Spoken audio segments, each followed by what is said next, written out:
Morning, Joe. How are you? I'm good, Rebecca. Still recovering from the weekend. Yes. What an outcome. Look, it's nice to have the election behind us, I've got to say. It's good to have the certainty of what government in Australia will look like for the next 3 years. Yes. And we've got a pretty good sense of how a Labor government led by Anthony Albanese will engage with the IR agenda and perhaps continue with some of their flagged reform agenda. How do you think that's going to look? Penalty rates is an interesting one, and looking to legislate to retain penalty rates. As we've seen over a number of years, a number of employer organisations and industry groups have sought to reduce penalty rates. So in response to, I think it's the clerks, banking and retail, currently looking to reduce penalty rates in their relevant awards, the government came out to say that they will legislate penalty rates. How that looks, whether it becomes a new NES or whether the modern awards objective is amended to protect and legislate, we've got to wait to see for that detail.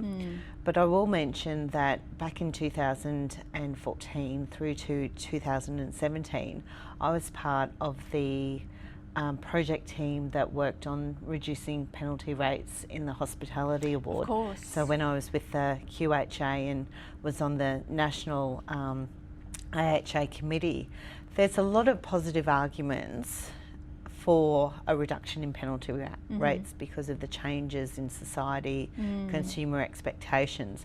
But I do understand why the government would want to protect them to some extent. So it will be an interesting thing.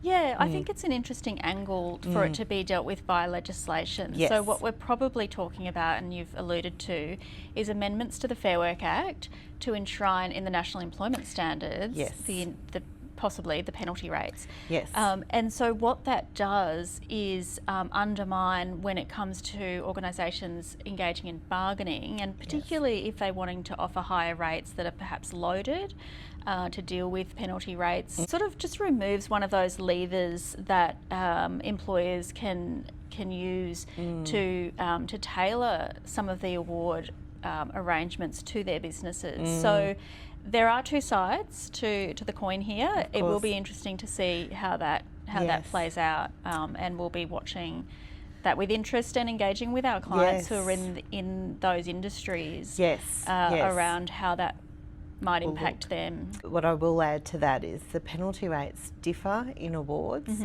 so they're not all the same. So that legislation aspect will be really interesting to see. Indeed. How they specifically protect it, or whether there's going to be a review to put a standard across all modern awards. Interesting. Yeah, that's a good point. But my question is about bargaining. What do you think? What's next? Well, obviously the reforms since 2022 have had a big impact on bargaining. The amount of activity that's happening in this space, the ability of employee representatives, largely unions, to actually initiate bargaining for replacement agreements has been a very big factor, I think, in seeing bargaining activity ramped up, and seeing employers who were quite happy to sit on agreements that really worked for their business forced back to the table in circumstances that they might not otherwise, with a very low kind of bar to entry in terms of the changes to the Fair Work Act that allowed bargaining reps to simply make that request to bargain. So I think we'll see a continuation of that. I think we'll see the multi-employer bargaining continue to move into other industries. We've seen industry and employers work on a consent basis with bargaining representatives and, again, unions leading those applications to achieve industry-wide outcomes. What I think is interesting about the multi-employer bargaining space is that you're creating essentially another tier. It's like an award on steroids. And so then there's this new dichotomy in the market around competition between companies that are on the agreements and companies that aren't, and whether what we're going to see is a bit of a shift whereby companies that aren't on want to get on because they can attract and retain staff. They might be able to access better funding if government backs funding like they have in early childhood, particularly if that approach rolls out to aged care, which seems to me to be a fairly logical progression. So plenty to watch out for on bargaining reform. Do you think that there may be some connection with gender under... Yes.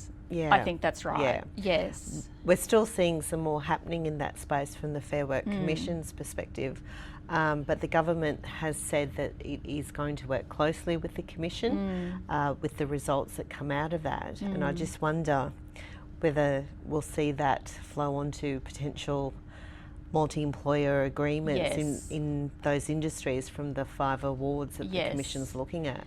Yeah, absolutely. I think that's a really good point to make and a really strong indicator of where this is headed. Many of our clients in the aged care sector have a lot to grapple with at the moment, and I don't think that's going to change. There is a lot to talk about, Jo, so I think what we might even do is make it a 2-parter.